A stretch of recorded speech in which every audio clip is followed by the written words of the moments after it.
Hey, boys and girls, welcome back to another Level 5 podcast. Welcome back. Uh, I How's mean, your I week guess we been? weren't really good. We weren't gone that long, so I guess it's not really We weren't like gone at all. welcome This is back. our normally regular scheduled program. Yeah. Yeah, it's not like Mr. Was it Cotter? Carter? Cotter? Was it welcome back, Mr. Carter? It's Cotter? been a day. Carter? Cotter. Cotter. I think it's. I know what you're talking about. I don't have the answer.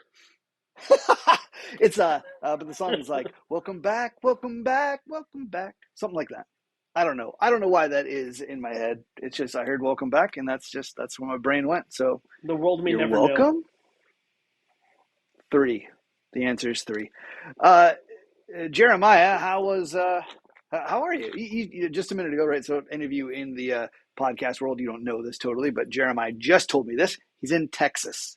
I am in Texas, Texas. yes. Yep. Well, what are you doing? I'm in Just the going great to state of another. Texas.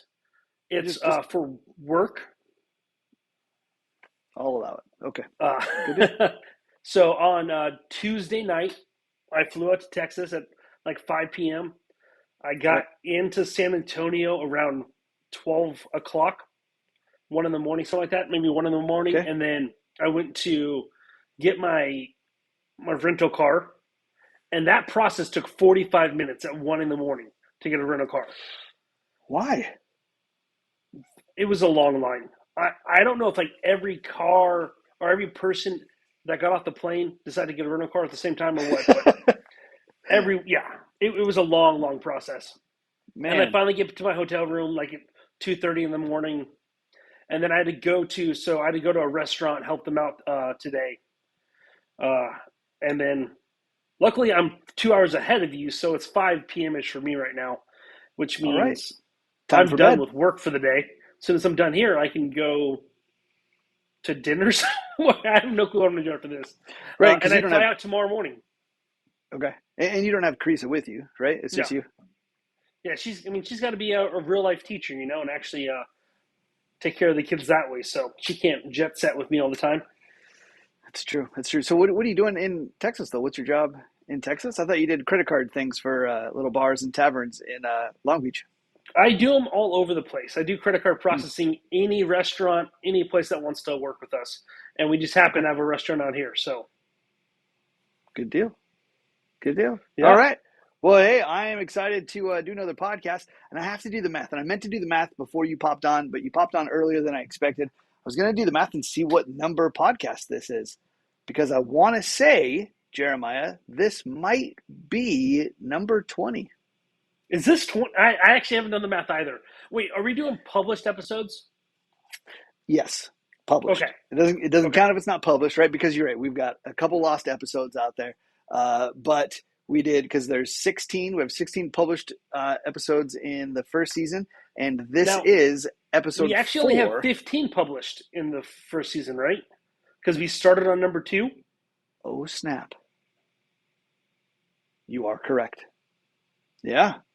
So we'll So do there some it math, is. and we'll have a big number 20 celebration, uh, Yeah. and go from there next week. Yeah. We did like a trivia quiz last time on our 10th one, and so Yep. every 10.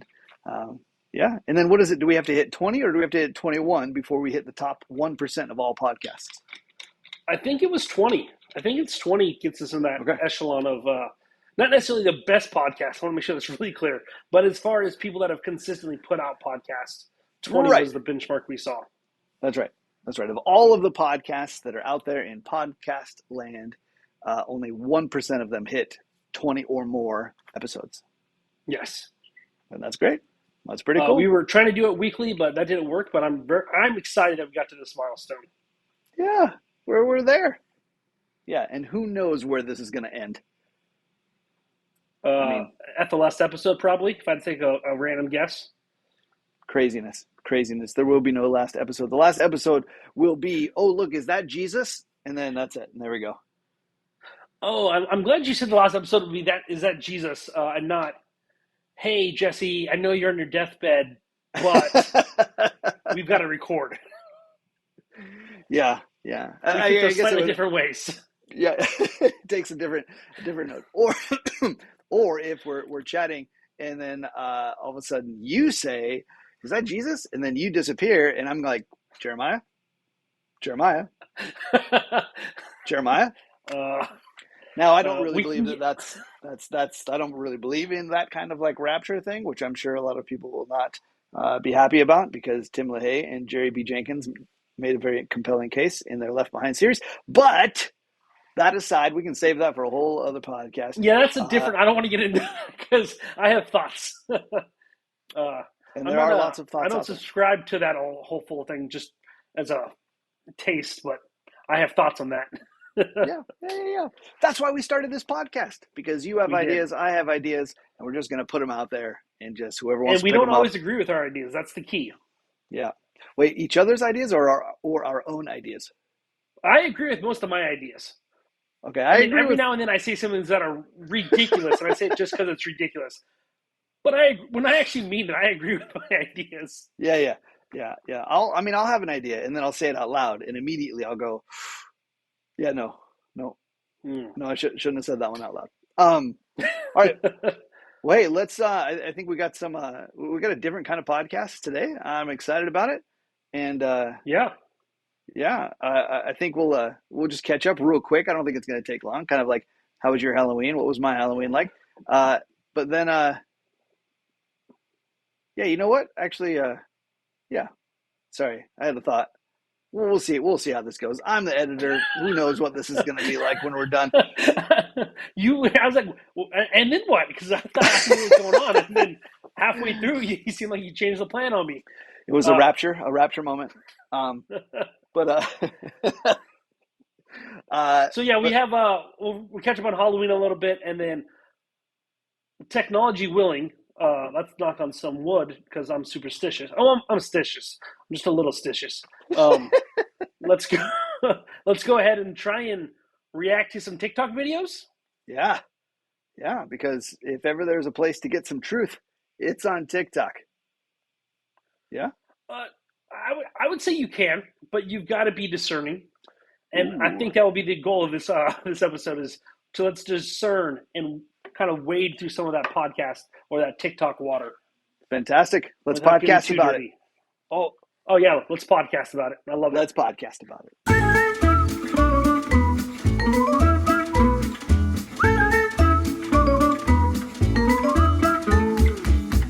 So Jesse, how was your Halloween? It was pretty good. It was busy. We had a lot of things going on for Halloween.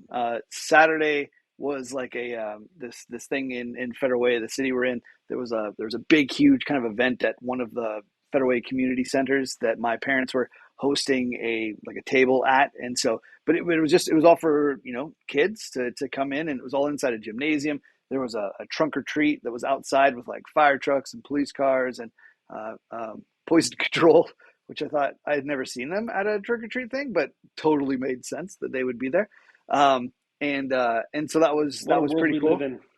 Yes, what a world. But then we left. Liz and I left my boys with my parents, and we went to a high school event that the high school that our church is doing that Liz is a leader of, and so she went to that, and I got to be her plus one, which was really awesome to kind of be the plus one. Like I got to go to a youth event and hang out with people and have good conversations without being worried about um, you know safety or making sure that people weren't doing things that were going to hurt themselves or getting people there or getting them home. And so I just got to hang out and eat food and stand by the fire, and it was And really also cool. not to worry about all the little organizational details that you, as a pastor, like when you're running an event, Yeah. it's like, oh my goodness, is this going to work? Is the timing going to work out? Yeah. Do I have to call an audible and create an extra game just in case? Yeah, they were playing pumpkin dodgeball. They were just a bunch of them standing in a field with like the little pumpkins, and they were just chucking them at each other. And every once in I a while, you remember chucking gourds at each other as kids. I yeah think it would be very similar. yeah there was every once in a while you'd hear a yelp, and one of the kids would hit the ground, um, and it was pretty wild. They were doing apple baseball, right? So they were just taking turns hitting apples with baseball bat, which was pretty cool. And then they had this big slingshot, and they were shooting the apples straight up into the air, and just kind of like standing there in a group to see who got hit in the head with an apple. It's Oh, I thought they'd play who flinched first, like who moved yeah. away from the asshole the first, No, it the was firstest. the firstest with the mostest, and it would just yeah, and so they did that. But I did stick around afterwards and help clean up. There was a lot of stuff to put away, and so after everybody left, I stayed for a little bit to help clean that up. But then I got to do something that I was not planning on doing. I don't know if you remember last week I mentioned those two guys from high school that I had made contact with just to kind of hang out with and try to catch up with. Um, one of them sent me a message saying that they were at a Halloween party that one of the other buddies was throwing it at his house, and so they invited Liz and I. And and I was like, it's a bummer, I can't. We're at this other thing. It's not going to get over till late.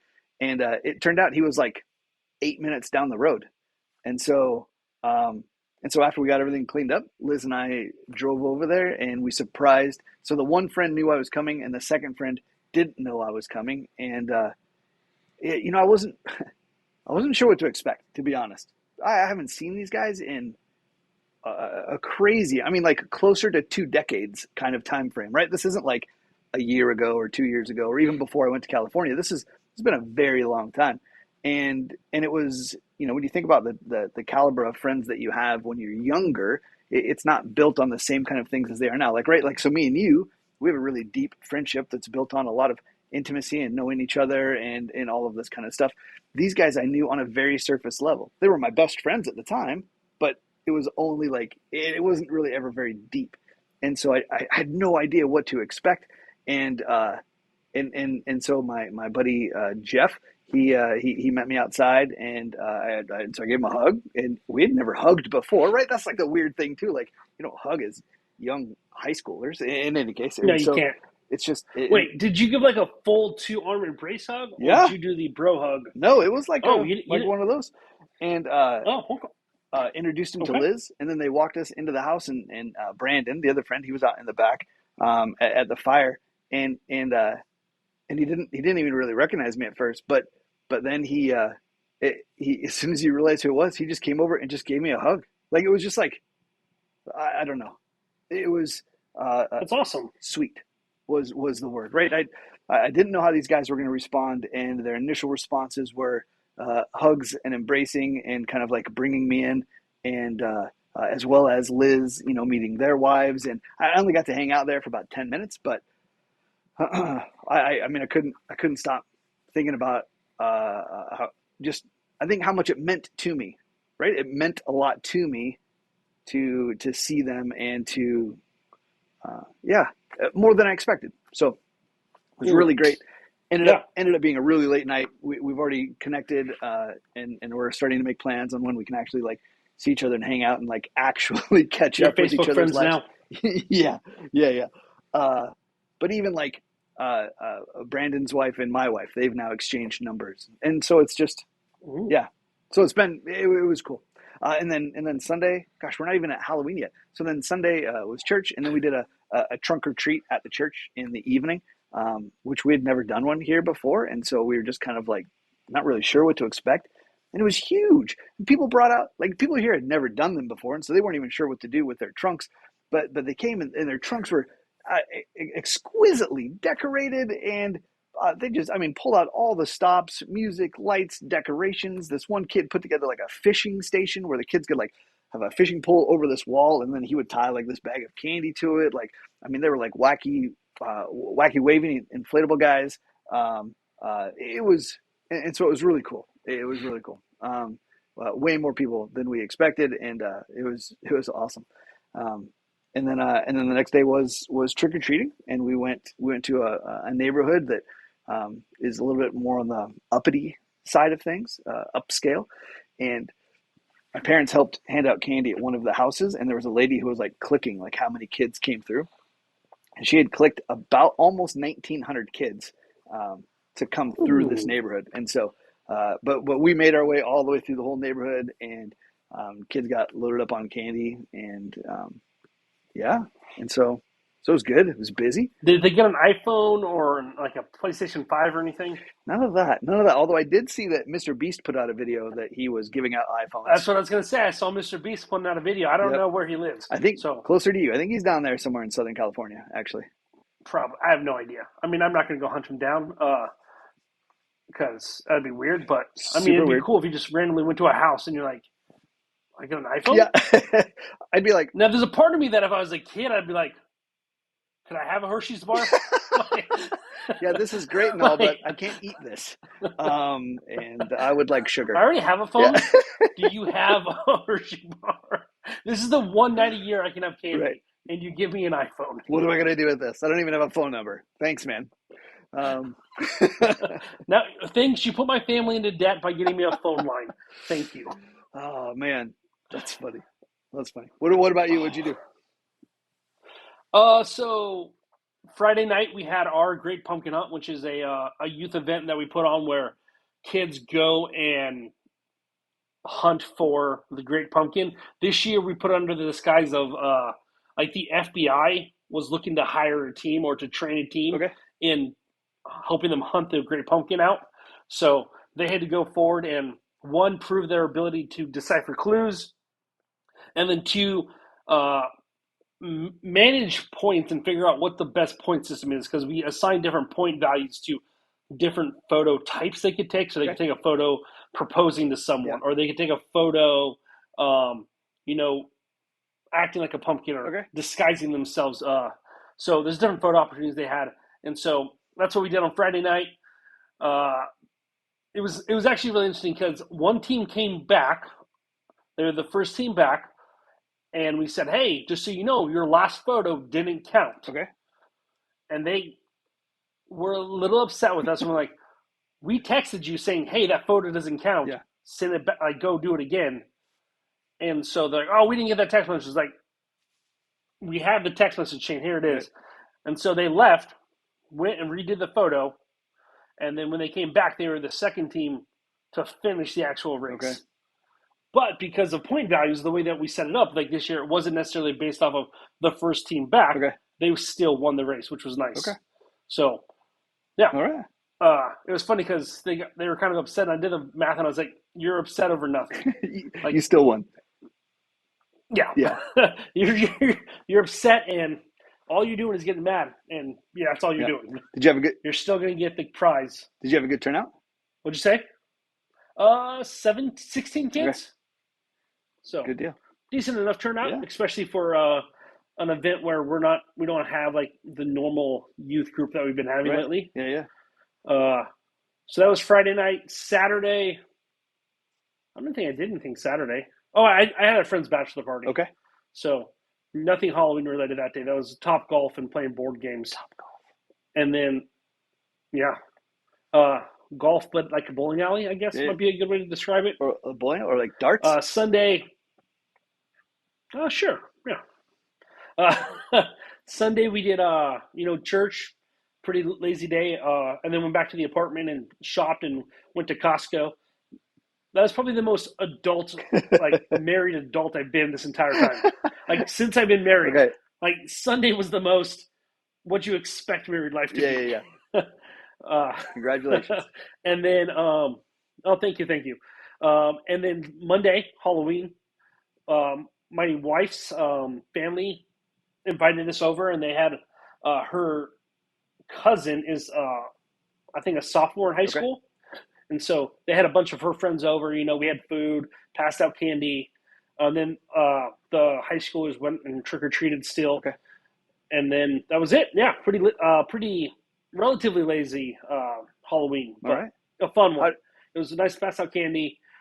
It was interesting because I work with junior hires. I work with high Yeah. schoolers all the time, and so I'm kind of in my element when I can interact with high schoolers.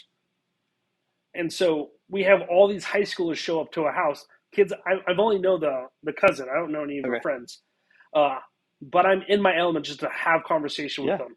They want to talk about Demon Hunter, an anime I've never watched. They want to talk about Pokemon, an anime I have watched. Yeah. You know, and so I was able to sit there and just, I guess, riff with them and be like, oh, let's interact and talk about life and the things you guys are interested in. Other adults like, are you okay? I'm like, yeah, I do this all Yep. the time. This is what I can This is my do jam. better than most people I know.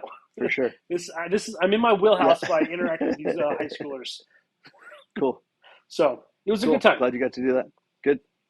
All right. How did your costume turn out? And then It was okay. The shirt, I should have had more yellow in the shirt Okay. area, but I couldn't find anything that really met like the upper half of Kevin. Okay. So I may have looked like a rainbow wearing dancer, if you will, Okay. to keep it PG Okay. a little bit. But Gotcha. I had like a rainbow tail, rainbow feathers in my Okay. hair. Uh, yeah. All right. Do you have a picture that we can put up? No, we don't. No, I really don't. Unless someone took one that I don't know, but I don't have any photos Okay. of it. All right. And then Carissa, who was supposed to be my Russell, uh, something happened with her Amazon order, and so she couldn't get that, and so she ended up being Mr. Ferguson that Okay. night. All right. The old man from Yeah, up, yeah. if you don't know I who don't that think I knew is. him by the name, but I contextually I figured it out. Okay. Cool. Okay. All right.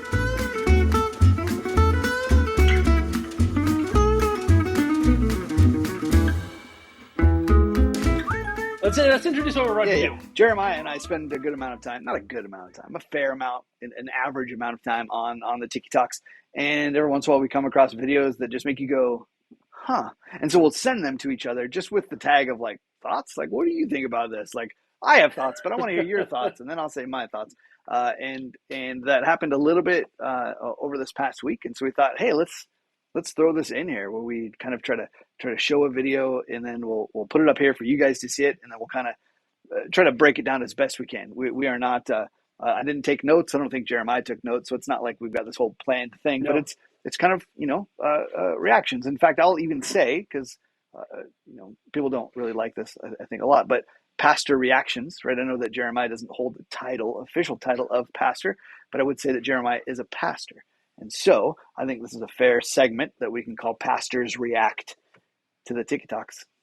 All Yeah. right, what do you got up first? Maybe Shepherds react if you want to try and be a little bit more I PC-ish. guess. But come on, who cares? Who cares? It's us. We get canceled on the regular.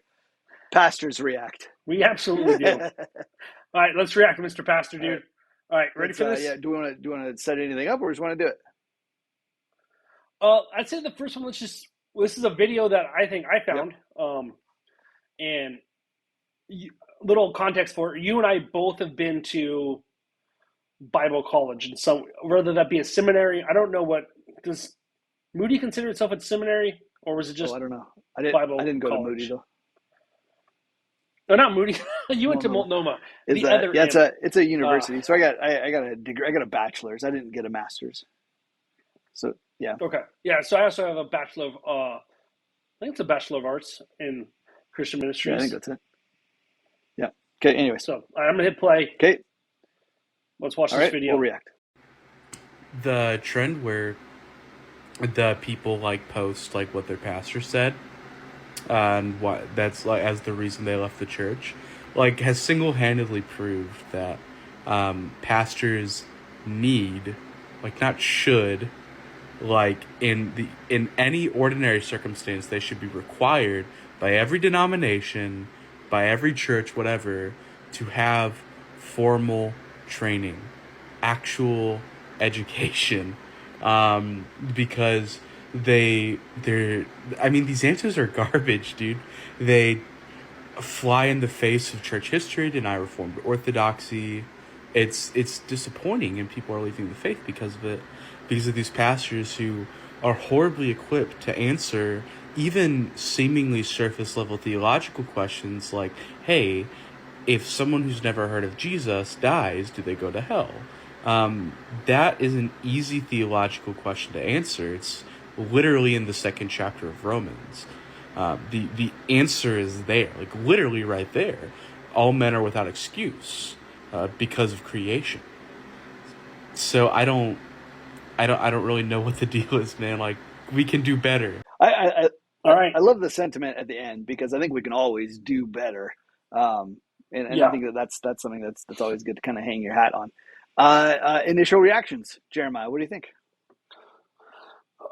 So because of the way I view videos, my initial reaction was I agree with what he was saying, but when he was talking about like, oh, they fly in the face of like orthodoxy and stuff like that, he didn't mention it flies in the face of biblical principles or like in the face of the Bible at all. And so I think that's what he was trying to get Yeah. at, but he didn't say it that way. So I'm like, I think you lose some of the punchiness but then it's just, well, that's just what your denomination thinks, not what necessarily the Bible says. Right. But I would agree with him that the Bible is clear on these subjects that people want to dance around. Yeah. Now there are other subjects that they don't, then it's not clear on, but I think the one, the particular one he mentioned, it's clear on. Now, I will just, I was going to bring this up in a minute, but you mentioned it, and so I'll go ahead and mention it. Have you ever wanted to call somebody out for their grammar, and so you write a message or a text or something, and you're like, you spelled this wrong, or you did this wrong, and then you go back and realize that you have also then made a grammatical mistake, and so you're like, oh, I have also messed that up. He was wrong in where that answer was that he was going for. He's close. He used those words in Romans 2 that mankind is without excuse. But that section is talking about judging others, and so that Paul goes on to say you're going to judge others when you're doing the same thing that you're judging others for doing, right? And so you don't have an excuse. The whole thing's been laid out here. Now, one chapter earlier, Romans 1, I want to say verse 19, that's the one where he's talking about God's glory and his majesty and everything of his invisible qualities have been displayed throughout creation. And so so that's what he was meaning. And so he was kind of combining the two. And so but he was really closer than I guess closer than most people get to trying to answer that question. Honestly, I give a lot of passes based, if you can get me, excuse me, if you can get me the book or the author, I give a lot of grace when it comes to quoting from where's this found in the Bible. Yeah. Part of that is because I'm the Google generation where I'm like, okay, I know the general context you're going for. I can look up the actual words of Christ or what the Spirit actually inspired the authors to say. So I give a little bit more grace on that. So when he said it, I was like, okay, he's talking about Romans. I knew he meant Romans 1. He said Romans 2. Now you're on TikTok and the internet where people aren't as nice. Well, right. And he himself is making the case for being accurate when you're on TikTok. Now, maybe he doesn't call himself a pastor, and so he doesn't need to be as accurate. But that's a little kind of it's funny how that works out sometimes. Yeah, I would say he's more making the case that you have to understand biblical truth, or in his case, he was saying church doctrine and stuff like that. So I think there's that aspect of it. But definitely, if you're going to sit there and come out and call someone out, you've got to be right on things. Now, do you agree then with that premise that if you're going to be a pastor, you have to have a degree? I don't know if you necessarily have to have a degree, but you have to have some sort of formal teaching. And a degree is an easy way for the church to say, yes, you've had formal teaching. I think about in Galatians when Paul talks about his journey, was, I was persecuting the church, and then all of a sudden I met Christ on the road to Damascus, and I did not immediately go to Cephas, but I stayed, and I forget who he stayed with, and this is where I give grace out because I don't get all the details down. But I stayed with someone for 3 years before I even left. And so the thought being that for those 3 years, he was relearning his Jewish knowledge in a Christian context. He had all the he understood the Old Testament, or what we call the Old Testament, really well, but he had to basically relearn it all with the understanding of Christ is the Messiah. So I do think that having actual formal training is necessary because you can lead into wrong heresies and stuff like that. Yeah. And I think even after, because I want to say it was, I don't know why I want to say his name is Ananias or something like that, the guy that helped him remove the scales from his eyes.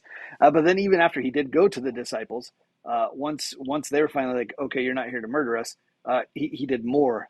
He spent another couple of years studying and learning and training before he went out. And so there was a lot Paul did. I mean, he was already a Pharisee of Pharisees, right? He was already he was the man, and yet needed a lot more training. And so I think that's a really good case. I think that Yeah. Now, what makes it difficult sometimes, right? You think about like schools in like Africa, right? We know one of the elders Yeah.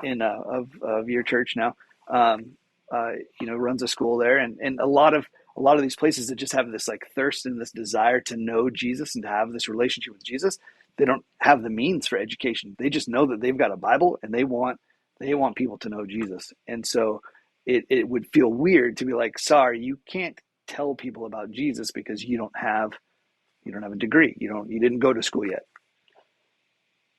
Yeah, and we don't say that about just general people. We don't say, "Hey, high school student, you haven't been to a 4-year Yeah, college. You can't share the right, gospel. I'm sorry, you just can't do it. You might mess it up." We don't say that, and so I definitely think there's some leeway right. in all that. But I would say, as the general rule, especially in Western society, where you can go get a loan out from the government to Yeah, go to college, uh, you should seek out some sort of formal education.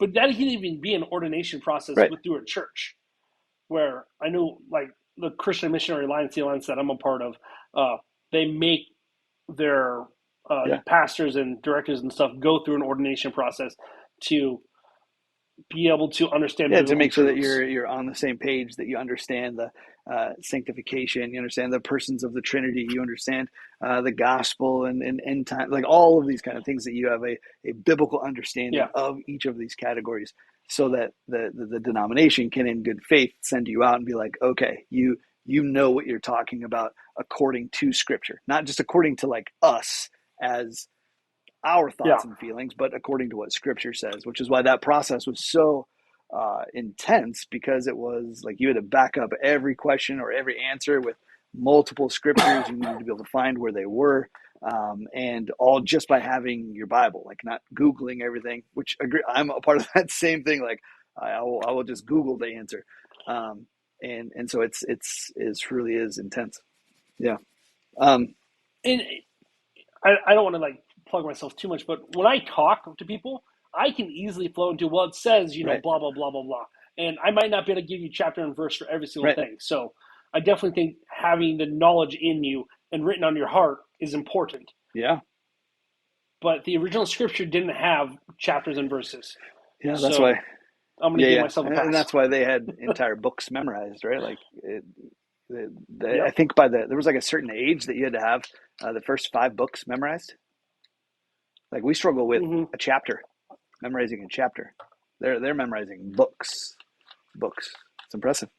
Yeah, it'd be interesting to like learn how they do that, like that process, and then maybe train your kids Yeah, something that yeah, because there's got to be a technique. It's not just sitting there and like be like note cards, which is how we do it. Basically now.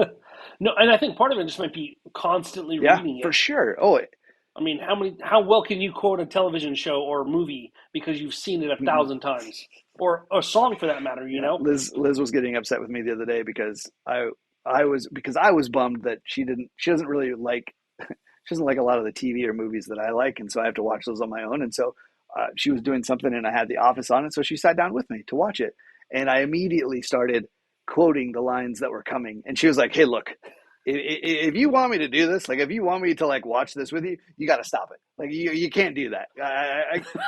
I'm not gonna do it." I was like, "Hey, fair. I will stop." Um, but yeah, being around it that much.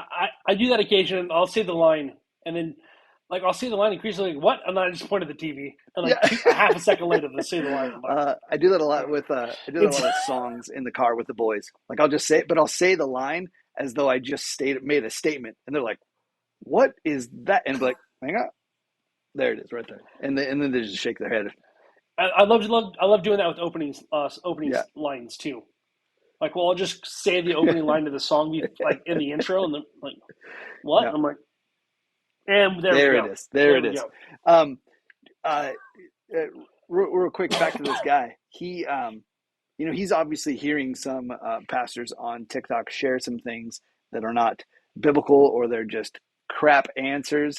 Um, and I don't know if this is going to come up in the next one, the video we're going to watch, or just here, but the question is always kind of on my mind. What is it about these uh, I hesitate to say the phrase bad pastor, but pastors who are not accurate in their responses and their answers and their ability to communicate scripture. What is it about them that garners such huge followings? Like people, they love these other pastors that seemingly are getting a lot of things wrong. Yeah. What? Uh, my initial thought would be, we've said this before, like humans understand there's something missing within us. We're not the way we're supposed to be. Whether or not we identify that as needing God in our lives is different, but I think we have that inherent, just there's something wrong with us. And so a pastor comes along, or a biblical or spiritual teacher, whatever you want to call them, and they start saying things that sound really good because there's some biblical underlinings there. Yeah. It starts off there, but then they mix in ways to feel good about it. Mm. And so it allows them to identify that, yes, I can be better, but I don't have to change too much. Yeah. I can still be me, which there it is. Is really what I think this generation wants to do. And I mean that as in just human beings in our current culture, not necessarily the Gen Z. It's just I want to be me. I want to be myself, express myself in however I want to be. Yeah. And that's how you end up with these people that are willing to,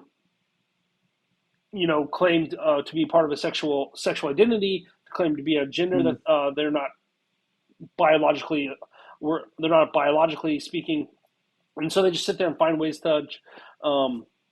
It's what I want to do. You can't tell me who I am. I am me. Right. And so. Yeah, and so when you can kind of bind like the Bible with the "you are you" vibe, it can fill a nice void, and people are attracted to it. Yeah, and I guess when you combine that with a person who is charismatic, right, and they're able to talk, right, even though they don't have authority, they're able to talk with authority. I don't know if that makes sense. Right, like I can talk authoritative on things that I don't actually have authority in, but I can carry myself that way, and I can present these things as truth because I'm speaking emphatically and I'm bold and I'm looking right into the camera and I'm saying, no, this is the truth. You've heard it this way, but this is actually the truth. And because saying, but this is the truth, and it resonates with that kind of like self-identity and self-worth and like, this is what I want because this is what I feel and this is what I need. When you combine those two things, people go, well, because it feels good, that must be the truth. Yeah. Yeah, which then would come for so then we could even almost move that conversation about education to not just pastors, but everybody, right? Because you're only going to recognize that somebody's saying the wrong thing if you know how to identify the right thing. Yeah. Have you ever heard that? I don't know if it's actually true, but they talk about when a bank hires someone in order to recognize real money, they don't show them a bunch of fake money. They have them handle real money like over and over again, and just so they get the feel of it down and the way it moves in your hands and stuff like that. And so you don't understand what's wrong if you're not in what's correct. Right, if you don't know what the right thing is. Yeah, that's true. I mean, I've said it a bunch of times. I know you've said it. Hopefully, you hear it a bunch from the front if ever you listen to a pastor. That you like, even though they usually put the words up on a screen or they've got them printed in a paper, that if you're not actually like reading the same things that they're talking about, you just have to hope they're talking about the right thing. But until you can like follow along and be like, wait a minute, those are different words, or like, wait a minute, I feel like that's not what this is talking about here. The words that are coming before it or after it, right? Context. Then it would be really easy to be led astray. Monday was Reformation Day. Yeah. It's the day we celebrate Martin Luther nailing his 95 Theses to the Wittenberg door. A big door somewhere. Don't quote me on those exact details. But the church door. Yeah. And one of his big complaints was the people don't have access to their own Bible. They didn't have access to be able to read scripture for themselves. And so they couldn't call out their bishops and stuff to say, no, that's incorrect. That is not what the Bible's saying. Right. So we take advantage. We take that for granted. Oh man, that we can do that, and we have it on our phones. I have 30 different Bible versions on my phone. Right. Yep.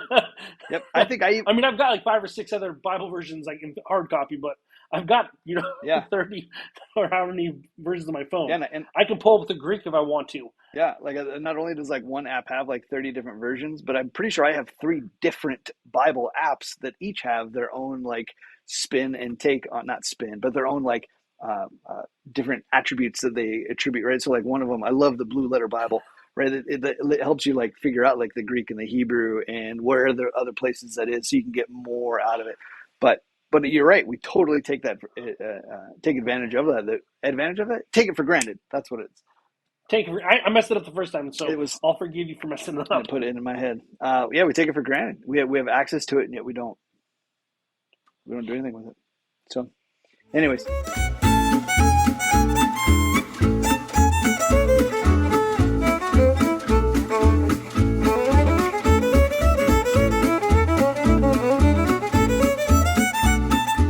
All right. Well, hey, that was our first Pastors React. It wasn't bad.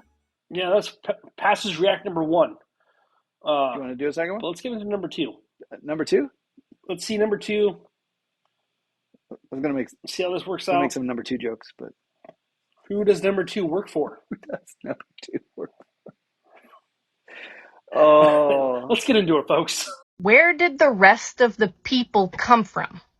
Well, you asked for Christians, and here I am. First, the creation accounts in Genesis should not be read historically. Effectively, no serious scholars believe that any of these things happened. And what's funny is, if you even go back to biblical times, it's not clear whether they read these stories historically. And I say stories because in the Bible, there are multiple creation stories that all disagree with each other, which is another reason why we should not be reading these accounts historically. However, you're not really asking a biblical question.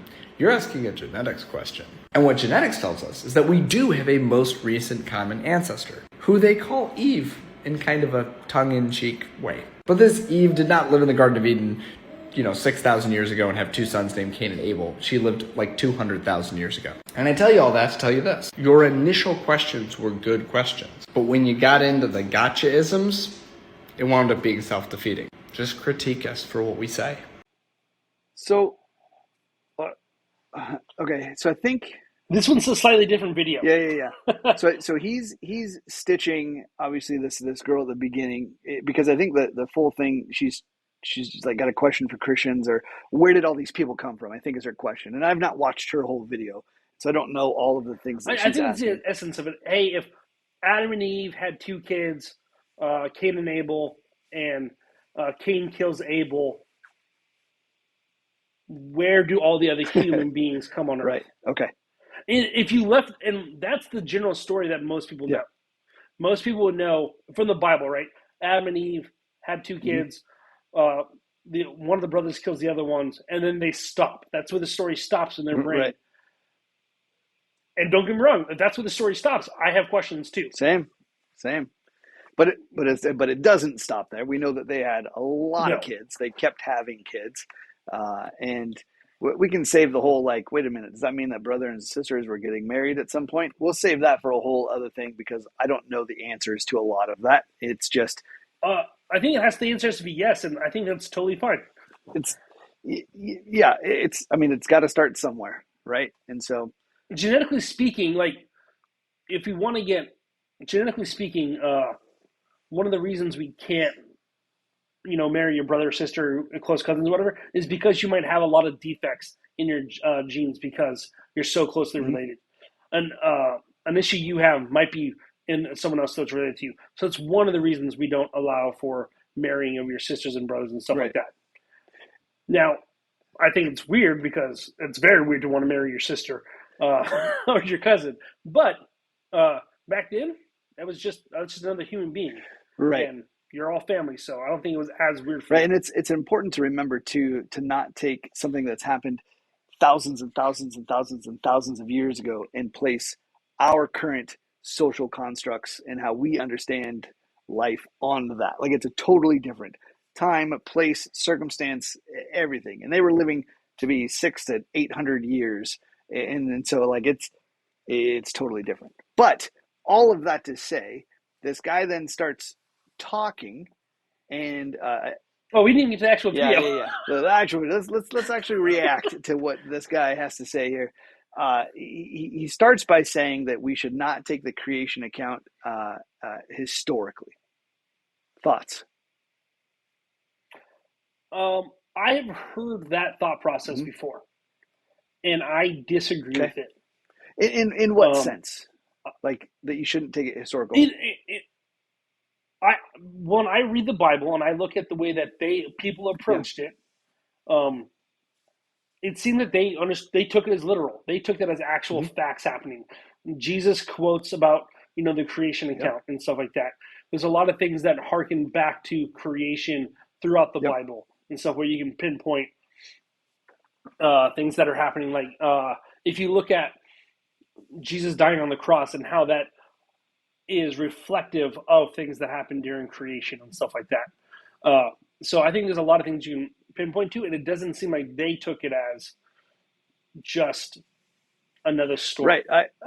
A mythos or mythology. I would agree because I think Paul talks a lot about Adam and Eve, and he talks about it in 2 Corinthians as far as the sin came through one man, Adam, and then and so there's an accuracy there's a historical accuracy to that story in how it is referenced. And there's another place I want to say it's in either the Timothy's or the Titus or something, one of those where Paul also talks about the fact that like Eve sinned first and then Adam, right? And so there's this whole thing, and so there's a couple different points where he points back to that story, and yeah, so it would be crazy. Well, one of the things that I don't understand though is he said that if you read the Bible, there are multiple creation accounts.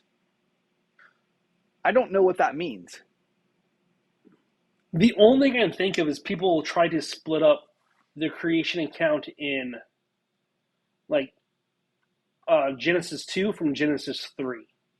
Or Genesis 1 from Genesis 2, right? Where they say, okay. But in reality, that's not two separate accounts. That's the same account told from different points of views and with different emphasis. Right. That was the only thing that I could think of as well. Like, unless, no, I was going to say the only other thing, but it's such a stretch, is after the flood. But that can't be a creation. I mean, that's like a restarting, but that's not a. No, and you're right. So you're right. It's only Genesis 1 and Genesis 2, and so my hope is that when he's talking about not taking it historically, what he's meaning is that it may not have looked like that. Like it's not like a science textbook in that sense, that it was written poetically. It is a poem. It follows certain poetic structures. But you got to remember, like the purpose for the book in the first place, especially those first, what is it, like 10, 11 chapters, is 11, I think, because this book is being delivered to the Israelites who have just been brought out of Egypt. They've just crossed, they've been in the wilderness. They've been pursued by Pharaoh's army. They just saw the Red Sea open up. Well, not to mention all of the things that they saw happen in Egypt before they left. Let's not discount the 10 things that happened right before all those things, right? They've seen all these things. The Red Sea opening up, swallowing all of Pharaoh's army. They've seen God come down on the top of a mountain in a cloud with lightning. They've seen all of these things. They're following God in a pillar of smoke during the day, a pillar of fire at night. Like, they're seeing all of these things, and they've been in slavery for 400 plus years, and they've been surrounded by all of these Egyptian gods, as far as different gods that are responsible for different things. And so the very first thing, culturally speaking, I don't want people to think that we believe the Egyptian gods existed. They didn't exist. No matter how much they might show up in Bill and Ted's Excellent Adventure, or Peabody. What's Stargate. Peabody and Mr. Peabody. The way back. Sherman? Yep, Sherman, Mr. Peabody. In any case, I don't know why that popped into my brain. Forgive. Just don't listen to me. And so Moses comes down, and this is basically that first part of Genesis is an introduction to who this God is that just saved them. He is the God that created everything. Nothing exists that wasn't created by him. And so when you come from a culture that's got a different God for a different area of creation, right? Moses and through God's leading and God telling him what to write down, is saying, no, all these different things, all God. That right there, the water, God. The birds, God. The sky, the sun, the moon, God. God did all that, right? And so it's all of these different things so that they could get to know who He is. And so I don't know that there is that's exactly how it looked or how it went, but the essence or the whole idea is that God's the one that did it. It does Yeah. does remind me of when I interviewed for this job. I did a Q&A, and anybody from the church could come and ask me questions. And somebody did ask me a question. They said the Bible talks about a literal 7-day creation, and so I just want to know. 6. Yeah, she said 7, but I'd give it to her, right? I'll give it to her. That's a little grace, a little bit of grace. But she said, I just want to know, do you believe in a literal 6-day creation? And I was like, well, I believe, right? And I kind of went into this whole thing about what I just said, it being introducing who God is to these people. And I believe that this probably is the order in which He created things, but I don't know that it's necessary that was in a literal 6 days or not. But the point was creation. And she went, ugh. And then that was it. Like she didn't listen to anything else that I had to say. Like, did she think you were being too political with your answer? Nope. She's a literal creation story creationist. I don't know how I'm sure they have a title. Yeah. And she's a younger. Sure. Yeah. And I don't prescribe to that. I don't think it's necessary either. I don't think that has any. I don't think that bears any weight on the gospel, because the gospel starts. You would expect to see that woman in heaven with you. Yep. Yeah. And so I think that you can have differing views on it because it doesn't matter. I see that not as a spine issue where, like, if you didn't have it, you wouldn't function. But it's a peripheral, right? If you lost a thumb, like, that's a bummer, but like you're still going to be okay. And so whether you believe in a literal 6 days or 1,000 days as one day or whatever it is that they're out there, I think that's great. As long as you believe that God's the one that created everything and that essentially it was sin that broke it. And so He had to send Jesus to basically fix everything, to redeem the broken creation by sin. And that whoever then would trust in Him would be restored and would be redeemed and would be with Him forever in the future. And that's the gospel. And so if you believe those things. Yeah. It's interesting because I laid in a young 6-day creation account. That's where I see things at.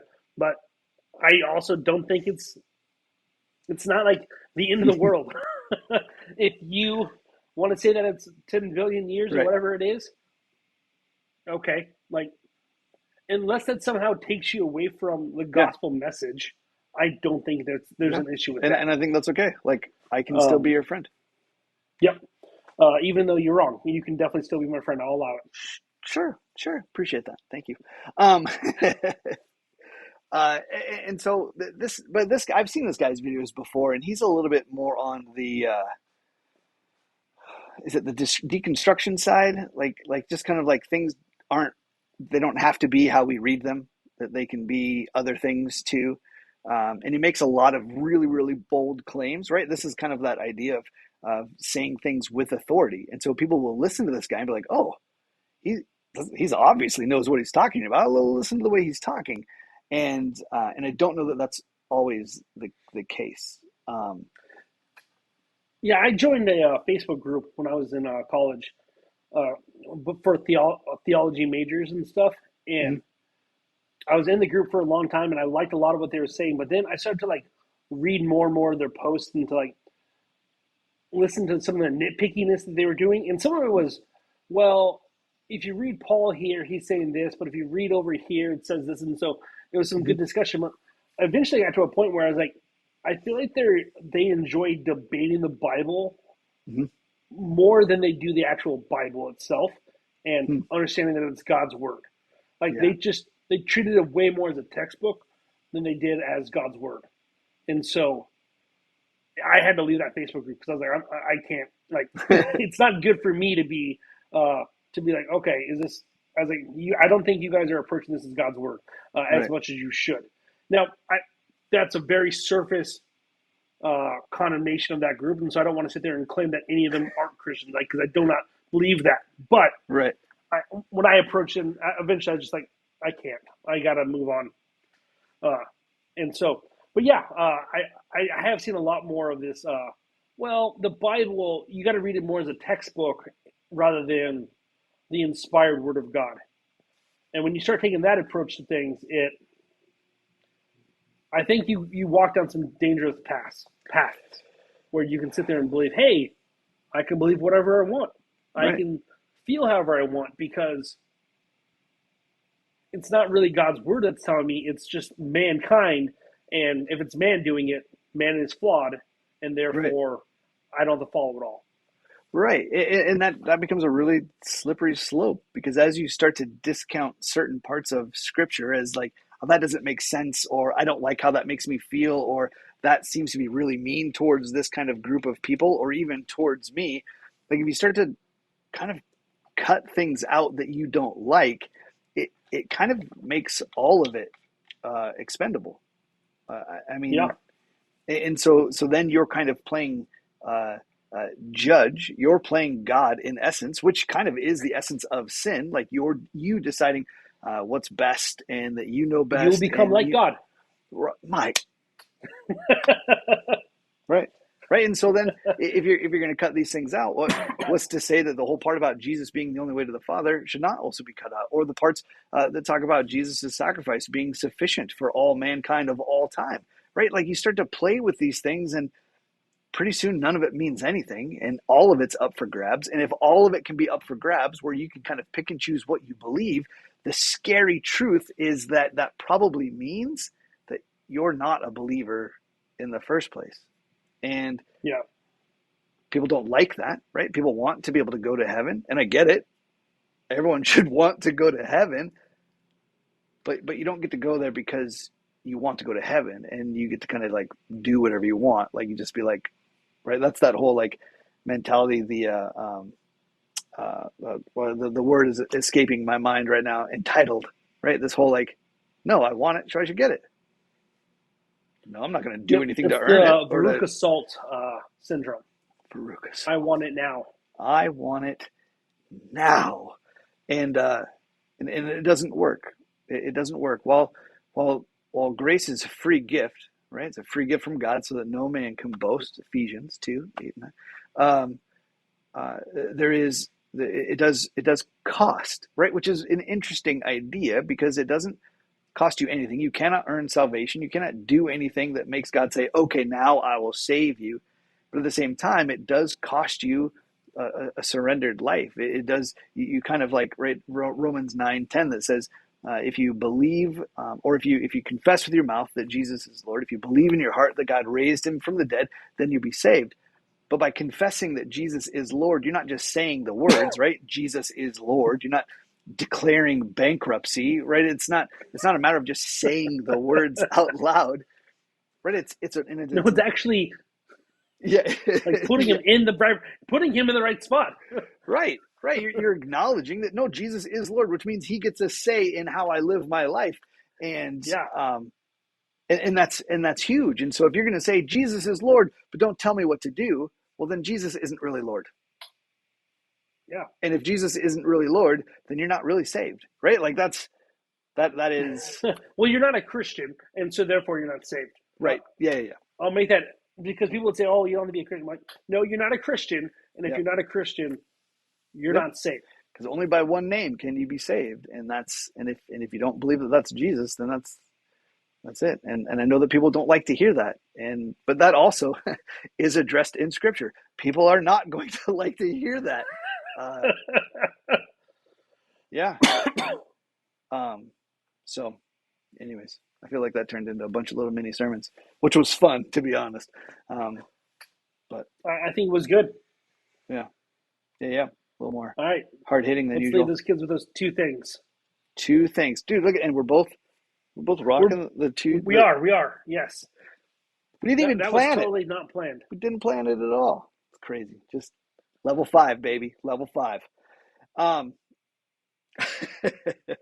All right. Well, hey, I'll kick us off. Hey, those two things that we just always want you to know because we believe in them ourselves, and so we would want to leave you with them. If you didn't hear anything else from this whole podcast, please hear these two things. The first one is that you are loved, not just by Jeremiah and myself, but by God who created you and gave you value and worth. You're loved. I love it. The second thing is you might die tonight. Tomorrow is not guaranteed for you. Tonight's actually not even guaranteed for you. So go ahead and do business with those that you do business with. But more importantly is do business with God.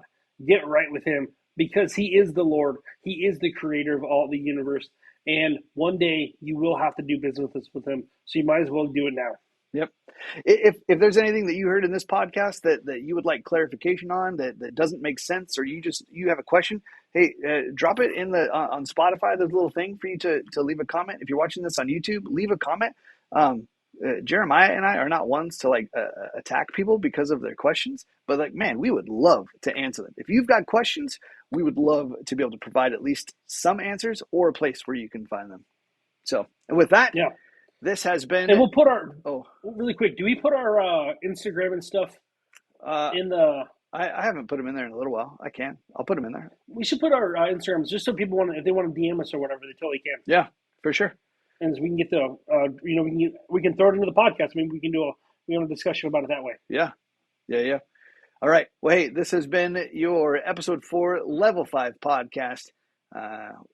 This is Jesse. I'm Jeremiah. We love you guys. Get out of here, the kids.